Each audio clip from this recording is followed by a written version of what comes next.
खुलुमबाय नोंथांमोनखौ फुंबिलिनि गोसो गोथारै बरायबाय। दिनै 14 नभेम्बर 2020 सुनिबार। फैदो दिनैनि फुंबिलिनि माखासे मोजां गाज्रि आरो फिसा गेदेर खौरांफोरखौ फारि फारि मिथिनानै लानि। लोगोफोर, दिनै फुंबिलियाव जोबोर गिदिर आरो जोबोर फिसा खौरां दङ। जाखिनि खौरां दङ बैफोर खौरांफोरखौ नोंथांमोननो फारि फारि बेखेवनोसै। नोंथांमोना रादाबखौ जोबजासिम नायाब्ला जेबो बुजिनाय नङा। गिबि खौराङा जाबाय चिरां जिल्लानि 14 नं दुवाराव मैयाहाय बिटिसिनि बिसायख'थिनि सिगां सिनाय मोनै दुथांफोरा आस्राबारि प्राइमारि बेन्दोङाव थानाय गरसिंपारा गामिनि थागिबि पुसा उरावनि साहा दखानखौ सावनानै गालांदों। मा होनबावनो, जोंनि बे बिटिसिखौ जेब्लाबो बेबायदि जाथाया गेजेर गेजेर जाबायानो थायो। लोगोसे कार्बि आंलं जिल्लानि बिजेपिनि दैदेनगिरिया 10,000 रां घुस लानानै हमजाबाय। हमजानाय मानसिया नैबेनो। बिथाङा मिरु सरकारनि बिथांखिनि मुङाव रां जादोंमोन आरो बेनि रां जानाय भिडिअ'आबो भाइराल जादोंमोन। दा बेनिखायनो बिथांखौ हमबाय आरो गोख्रों साजा होनाय जासिगोन।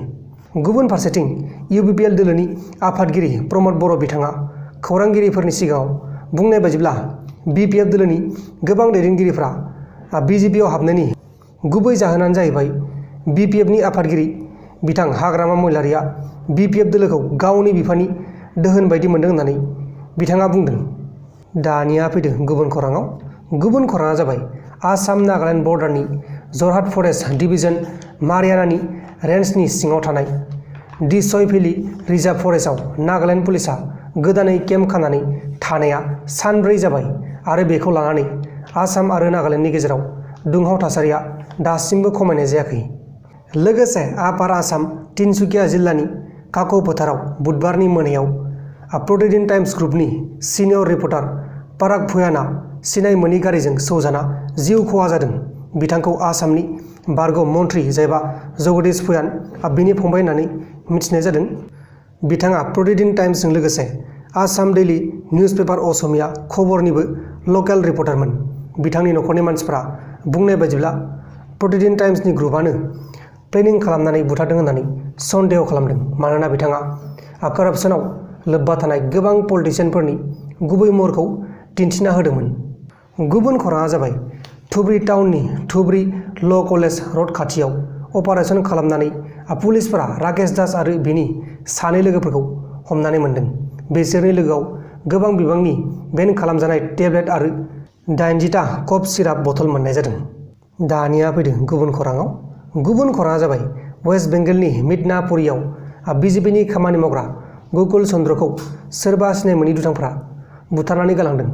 बे जाथायखौ लानानै बिजेपिआ टिएमसिखौ मावदों होननानै दाय होदों, नाथाय टिएमसिआ बे बाथ्राखौ नेवसिनानै हार्ट एटेकजोंसो थैदों होननानै बुंदों। लोगोसे उत्तर प्रदेश गभर्नमेन्टआ आइपिएस अफिसार आनन्द देबखौ कानपुर पुलिस चिफखौ स्पेसियेल इनभेस्टिगेशन टीमनि रिपर्टआव उदखारि बिकास दुबे जायबा गावथारजादोंमोन बैजों सोमोन्दो थानायनि दायाव मिथिनानै सासपेन्ड खालामनाय जाबाय बा साख्रिनिफ्राय होखारनाय जाबाय। अब्ला दानिया फैदो जोबथारनाय खौराङाव। जोबथारनाय खौरां जाहैबाय मुम्बाइ एटेकनि सायाव पाकिस्ताना बानायनाय 19 जन मेलेमजिबिनि मुंफोरानो गैया होननानै मिनिस्ट्रि अफ एक्सटार्नेल एफेयारनि स्पक्सपार्सन जायबा अनुराग श्रीवास्तवआ बिथाङा बुंदों। लोगोफोर, दिनैनि फुंबिलिनि रादाबफोरा बेखिनिल'मोन। जुदि नोंथांमोना आंनि बे भिडिअखौ मोजां मोनदों अब्ला भिडिअखौ शेयार खालाम नोंथांनि लोगोनो, आरो दासिमबो जुदि नोंथांमोना आंनि बे चेनेलखौ साबस्क्राइब खालामाखै अब्ला अन्नानै साबस्क्राइब खालाम। दाहाय बेलासियाव मोनसे रादाब फैगासिनो दं, बेलासिनि रादाब, नोंथांमोना नायबानो जाबाय। बाय बाय। नै सिलभार प्ले बाटनखौ लाबाय, नैबे अफिसनिफ्राय लादों आङो। नैबे अफिसाव मोनफैदोंमोन। आंनि एड्रेसाव फैया, आंनि एड्रेसा नैबेनोमोन, बेहाय लिरदों आंनि एड्रेसा, नाथाय बे एड्रेससिम फैया। ओमफ्राय आंखौ फन खालामनानै लिंहरदों बिसोरो। अब्ला दाहाय नायनोसै न'आव थांनानै। जोबोर खुसि जादों आङो। मा मोनो नै अफिसनिफ्राय लाबाय आङो। नै आं बेखौनो एफाग्राब खस्थ' खालामनानै गारि जामाव लाना फैबाय। बे बुस्थुआ माबायदि मोनदों आया बेखौ नुनानै? नुफेराखैनो, ओरैनो मोजां जालाबायदों। सिङाव नुफेराखै। दा जों बेखौ बेखेवनोसै, नोंथांमोना नायबाय थाबानो जाबाय माबोरैहाय। नोंथांमोनाथ' नुखाबाय जों बबेनिफ्राय लाना फैखो। खेवखानायसो नामा? खेवखानाय नङा। नों खुलि। जोंना नै आनबक्सिं खालामगोन आया। दा आनबक्सिं खालाम। बिदि नङा, जानला मोनला नङा। राजक्लाबनि